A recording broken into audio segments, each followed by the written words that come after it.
Help me reach 500 subscribers.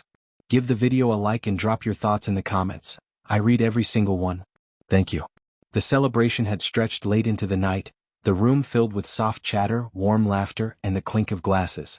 Smooth jazz floated through the air like a mellow curtain, making everything feel just a bit unreal.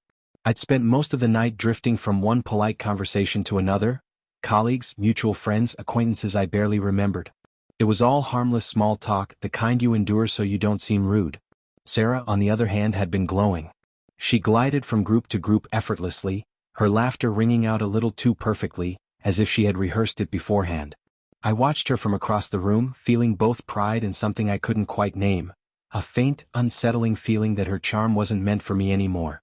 As midnight approached, the crowd began to thin. The earlier liveliness settled into a quieter buzz. People lingered near the drinks table, sharing last-minute stories and half-drowsy goodbyes. I rested against the bar with a nearly empty glass of scotch, trying to swallow the tension I'd been avoiding all evening. That's when Sarah walked over. She held a drink, her smile dazzling and strangely mischievous. "Ready for the big news?" she asked, tilting her head. My eyebrows knit together. "What news?" I asked carefully. She scanned the room, making sure a few people were watching, and then straightened as though stepping onto a stage. "I have something to share. With everyone." My stomach dropped. Whatever this was, she wanted an audience. The room instinctively quieted, conversations fading, bodies turning toward us. It was the kind of hush that comes before a shocking confession. Sarah took a breath, calm, icy steady. "I think it's time you all knew," she announced. "I'm leaving him." Silence fell like a heavy curtain. Forks froze.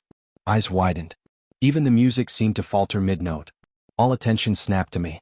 For a second I thought I misheard her. My voice came out thin, almost soundless. "Leaving? Who?" She smiled, a tiny victorious curl of her lips. "You," she said simply. The reaction was instantaneous, gasps, sharp whispers, an almost painful quiet pressing in from every corner of the room. Faces that had been friendly minutes earlier now stared at me as though they were watching a tragedy unfold. "What are you talking about, Sarah?" "Wait," I began. But she didn't pause. She stepped closer, each tap of her heels echoing like a verdict. "I can't keep doing this," she said, her tone eerily composed. "I've tried, honestly, but I need something different. I've met someone else. I won't pretend I don't have feelings for him." The entire room stiffened. Horror, sympathy, judgment. It all swirled around me in a suffocating cloud. Suddenly, my private heartbreak had turned into a public spectacle. For a moment, anger and humiliation flashed through my veins. But then, something colder replaced it, clarity. She wasn't just ending things. She wanted a scene. Tears. Pleading. Drama. But I wasn't giving her that.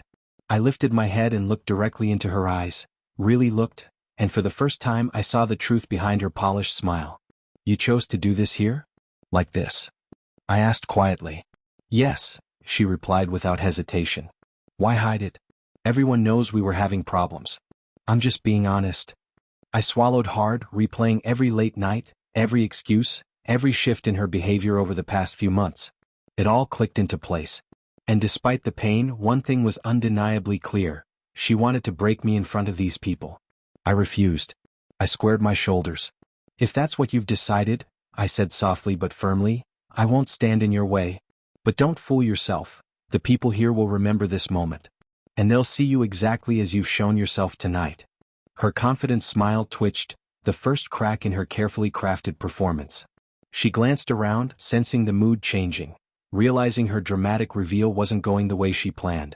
I turned without another word, walking past the stunned faces, the broken murmurs, and the uncomfortable silence. I stepped outside, and the door shut behind me with a sharp, final click. The night air hit my lungs, cool, clean, almost cleansing. Inside, chaos was already brewing around Sarah. She had expected applause for her honesty. Instead, she was left with judgment and questions she couldn't control. As I walked down the empty street, a strange sense of relief spread through me. The world looked sharper. My heart hurt, yes, but it was my pain, not a performance for others to witness. I hadn't begged. I hadn't broken. I had walked away with my dignity intact. The next morning, my phone lit up non-stop. Messages, missed calls, worried friends, awkward apologies, attempts at comfort. I didn't respond. I sat with my thoughts, replaying the moment in my mind. And surprisingly, beneath the ache there was something like satisfaction. Not revenge. Not spite. Just the quiet knowledge that I had stayed true to myself while she had exposed everything she'd been hiding. Her shocking announcement silenced the room, but it also revealed a truth I could no longer ignore. The chapter with her was over. And for the first time in a long time, I felt the faint spark of something new. Hope. Hope for peace. For healing. For someone who loved without theatrics. Without lies. Without betrayal. The party had ended. But my life, the real one, was finally beginning.